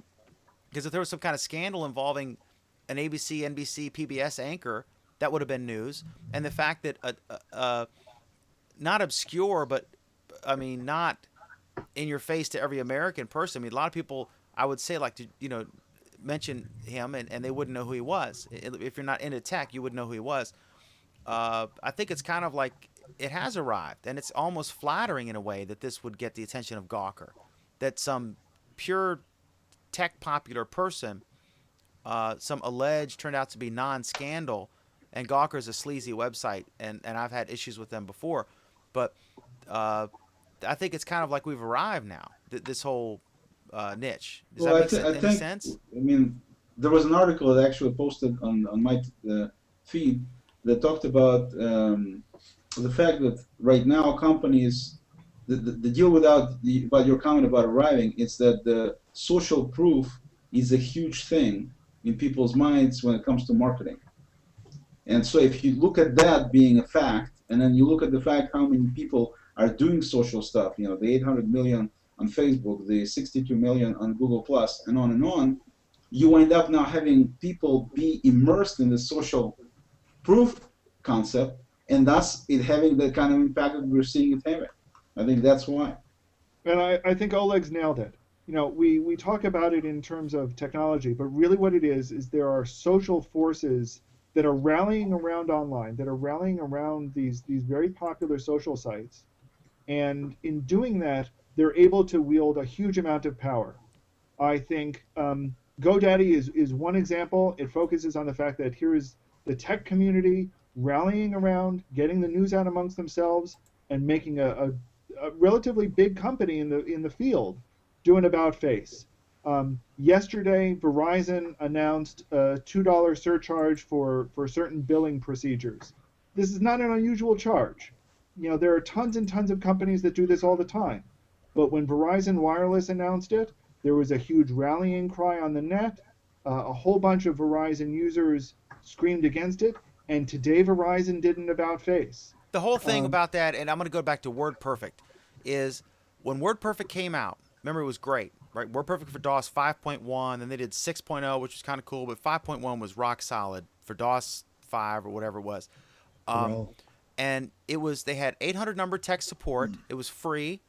They didn't ask you for your name or anything. You could call an 800 number for the software program for unlimited tech support, and they didn't even ask you for a registration number. It was amazing tech support. Then it all gets down to, just like with the computer boxes that you buy, the laptops and stuff, it's all about the price point. Someone else, this person's $19.99 and this one's $17.99, and now we're at $300. It's all about that price point.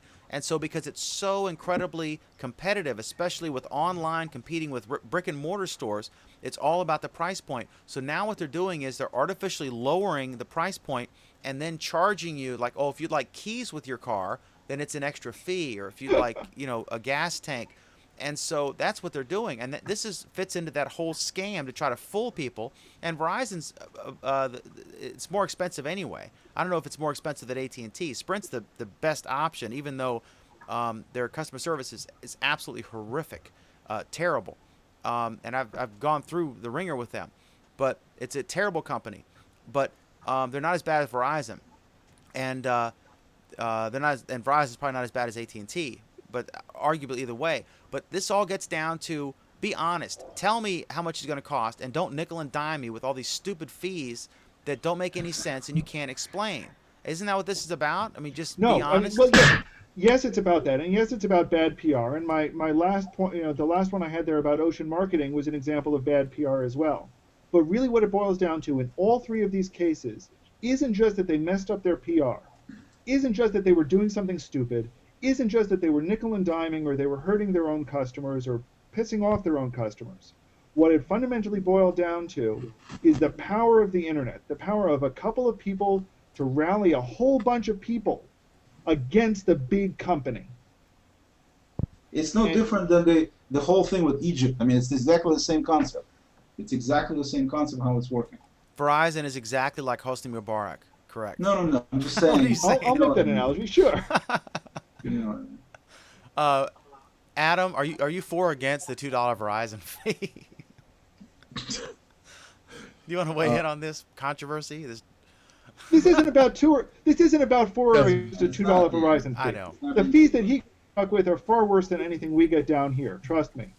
My phone bill's $209 a month for some data card I'm getting ready to dump because now I don't want to explain what method I'm using to connect my laptop to the internet now. Dan, this isn't about a fee. The $2 is diddly compared to what most people are paying on their already overpriced phone plans. That's not the issue.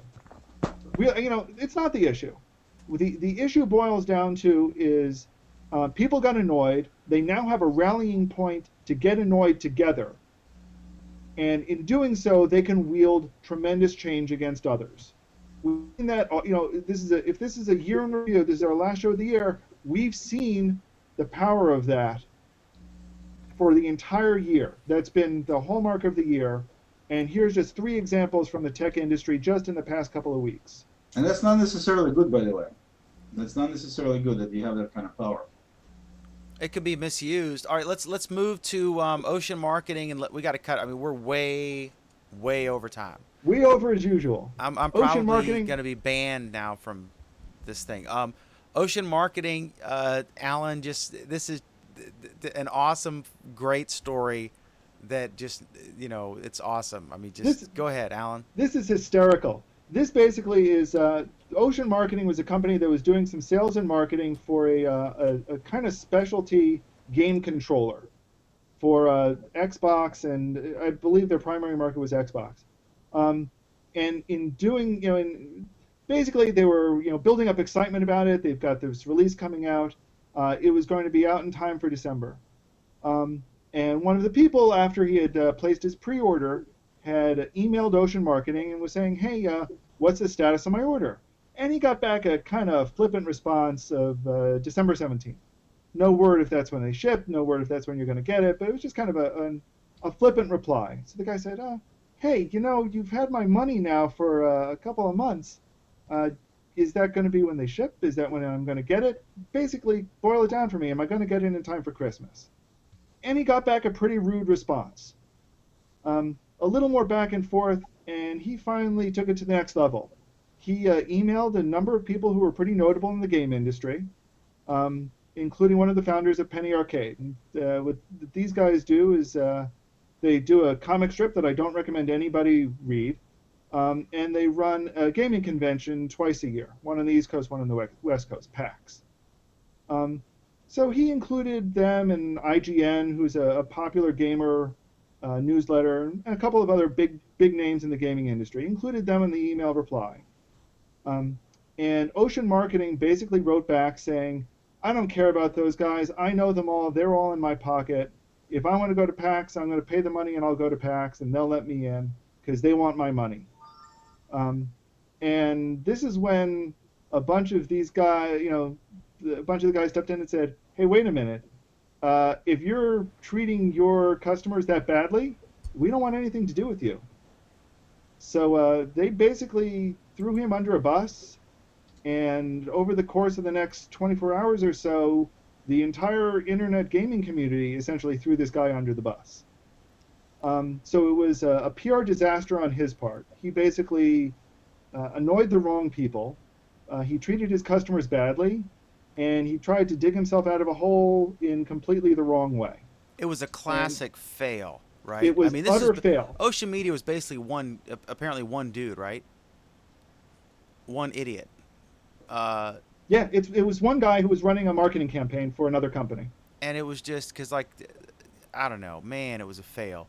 But just really funny, and it became a meme. It blew up. It was awesome. Right. I think the important message here again is that the internet gaming community as a whole turned their back on this guy. Well, like I said, the internet gaming community as a whole threw this guy under the bus. This is the power. This gets back to our other point. This is the power of social media. Exactly. You are only as strong as the biggest moron in your organization. One idiot, one Best Buy employee, one Walmart door checker, or what have you, can ruin your reputation and cause you to be the laughingstock of hundreds of millions of people in a matter of 12, 24 hours, right, Ole? Yeah, and there's a bunch of these people at Best Buy that are total morons, and they're still in business. I mean, it's not totally like that, like you described. But what I'm saying is, you could have one person with a hidden camera, or whatever, whatever can ruin you. I mean, this was a huge. This guy's done. This Ocean Media guy's toast. The way this guy messed up his own, the way this guy messed it up though was particularly bad. He was using an old once upon a time you used to be able to say, hey, I know the mayor of Boston. And, you couldn't go and check and see if you actually knew the mayor of Boston, so you believed him. This guy was acting like a bully. He was throwing names around. He was writing checks that he just couldn't cash. And the guy who he was trying to bully around called him on it. And he called in the names who he was tossing around, because you can do that on the internet now. Mm-hmm. And these other names said, I have no idea who this guy is. Or, yeah, I talked to him once, and I don't really care who he is. So you can't just fake your way through things anymore. It's really kind of the democratization of commerce, I guess, in a way.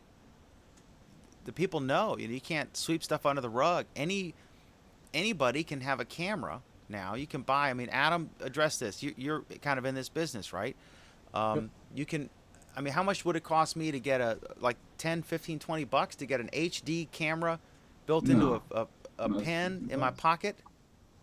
Yeah, roughly for $40 you got a 1080p camera in your pocket. Nobody could see it, and it records audio and video. I mean, you're always on guard now. I don't know what that says about society, but now you've always got to be on guard. You never know.